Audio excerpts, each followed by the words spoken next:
Hi everyone, welcome back to my channel. Today I'll be unboxing Inflight200's Air India 787-8. Here's the front of the box. This aircraft is registered Victor Tango Alpha November Charlie and was released by Inflight200 in July 2012. Here's the back side of the box. Now I'm gonna be very honest with you guys and talk about my love-hate relationship for this model. I love it because this is the plane I fly professionally for a living, but I also hate this model a tiny bit because of all its flaws. I'll talk about them in the video. Here are the two sides of the box. Inflight 200 customizes each box unique to each model, which I absolutely adore. Now let's get the model outside the packaging and begin with this unboxing. There are 240 of these models made using the first generation Inflight 200 787 mold, which I'm not a big fan of.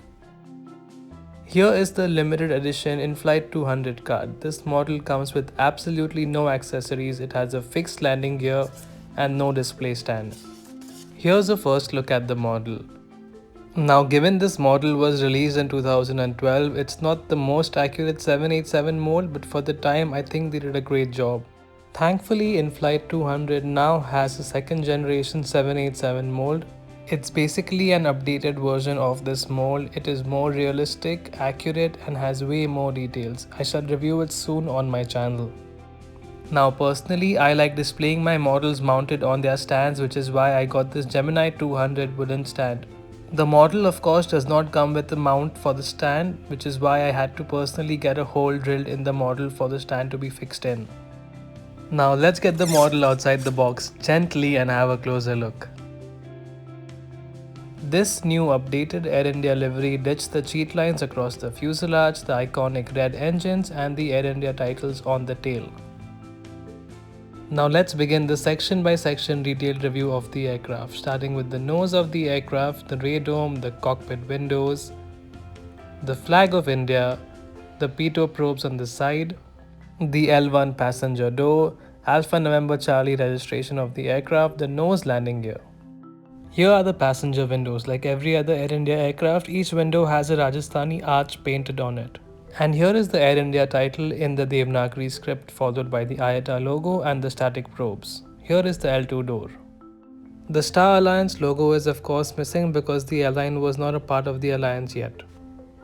Moving along to the midsection of the aircraft, we have an antenna at the top, the economy section, the wing, the landing lights, the detailed engines, the Indian chakra in orange, the engine chevrons, and the exhaust of the engine. Here at the aft section of the aircraft, you have the L3 door, the Boeing 787-8 titles, the registration of the aircraft, Dreamliner titles, and the bulk cargo door. Here is the L4 door and some antennas at the top of the aircraft.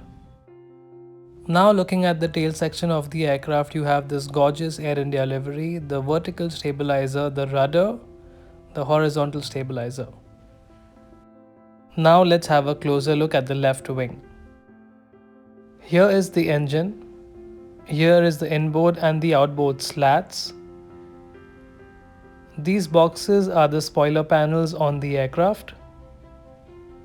Here is the aileron, and these are the trailing edge flaps.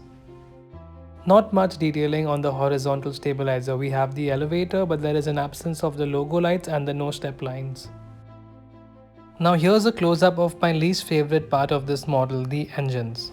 The inlet cowl thickness is completely off. It's way thinner than it actually should be. Nonetheless, the overall wing design looks okay and the fan blades on the engine spin. Here's the front of the aircraft. The one noticeable missing thing is the overhead escape hatch of the cockpit. Now let's closely look at the right side of the aircraft.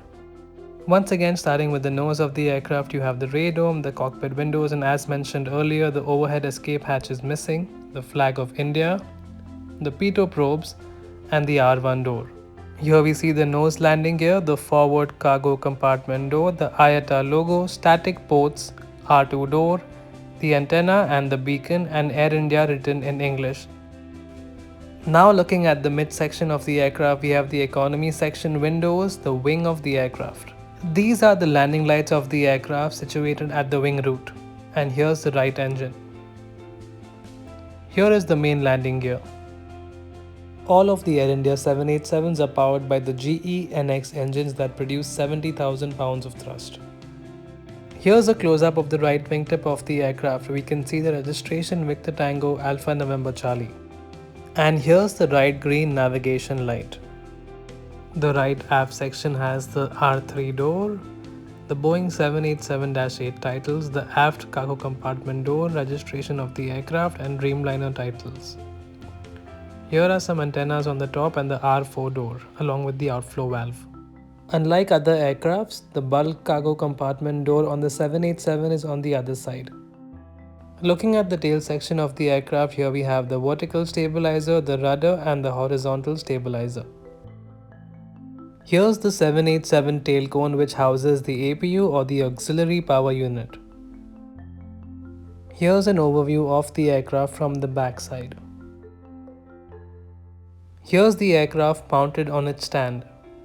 Like I said earlier, the aircraft does not come with a stand. I bought the stand separately and had a hole made in the aircraft for it to be displayed on the stand. In conclusion, this is probably not the best 787 model out there, but I absolutely love it nonetheless because it's Air India and I fly this aircraft. Despite the flaws, it holds a really special place in my heart and I'm really glad to have it in my collection. I bought this model for about $150 which to me seems like a fair price. At present, this model is completely sold out. I hope Inflight200 or some other manufacturer remakes this model. Once again, I hope you enjoyed watching this video. If you found this video helpful, please like it, share it, and subscribe to my channel. I'll see you guys in my next video. Until then, take care. Bye bye.